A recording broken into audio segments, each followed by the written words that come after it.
You can easily understand features of MongoDB if you understand the business requirements the team had before designing MongoDB, because requirements is a king. The design team of MongoDB had two primary requirements, that is the database which they are going to make has to be for analysis purpose. It's not for transaction purpose like our MySQL or SQL Server or Oracle.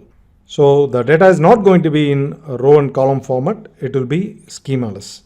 The second one is it has to be modern because it has to withstand against existing database and the new upcoming database, so it has to be modern.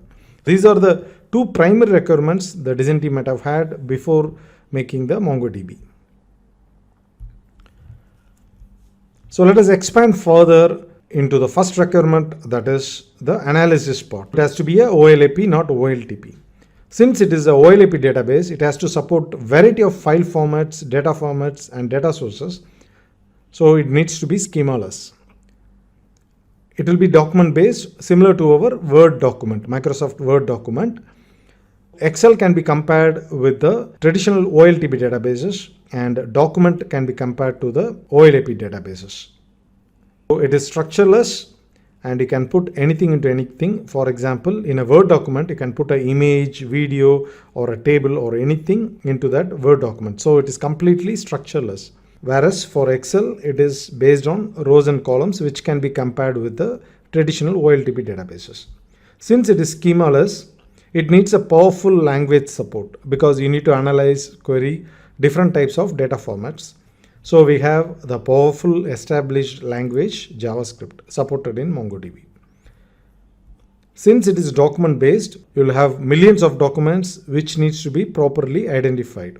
So they have unique identifier auto-generated for every document. For every document, unless until you specify, MongoDB has a unique identifier. Next is full text search support. Since you have document-based non-structured data, it needs a powerful full text search support like our traditional databases. The next one is very important because it needs to integrate with big data systems and BI platforms in ease, so that we have connectors. For instance, the big data may be handled by Hadoop or Spark-based systems, and reporting level may be handled by MicroStrategy or Cognos-based reporting systems. So we have connectors for all these platforms from MongoDB. Administration must be easy, that we know. For that, we have JS capable shell. Following this, for analysis purpose, we need MapReduce supported framework. So we have easiest form of MapReduce, that is called aggregation pipeline in MongoDB. This is a very interesting part. And finally, to handle large file formats such as blob and lob in case of traditional databases, we have something called GridFS system. So GridFS is very powerful when compared to the traditional databases blob and lob data type. Since MongoDB has to handle variety of data and huge amount of data sets, we have GridFS in MongoDB. This is used for storing and retrieving partial data from a large data. The next one is it has to be a modern database. So this is a requirement. So for that, we have JavaScript support in MongoDB. Then we have the important one and very useful one, regex support in MongoDB.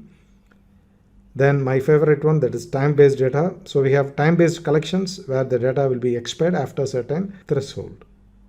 After this, we have BSON and JSON data format. As you know, BSON is for storing and JSON is for presenting. Then we have easy backup and restore options such as Mongo dump, Mongo restore, BSON dump, Mongo import and Mongo export. Those are all very simple commands, so you can easily export and import data. Then we have cloud hosting options. And finally, we have driver support for all the modern languages. There is a huge list. You can visit the MongoDB page to see the language support there. So these are the two requirements the MongoDB design team had, and these are the features they added to satisfy these two requirements.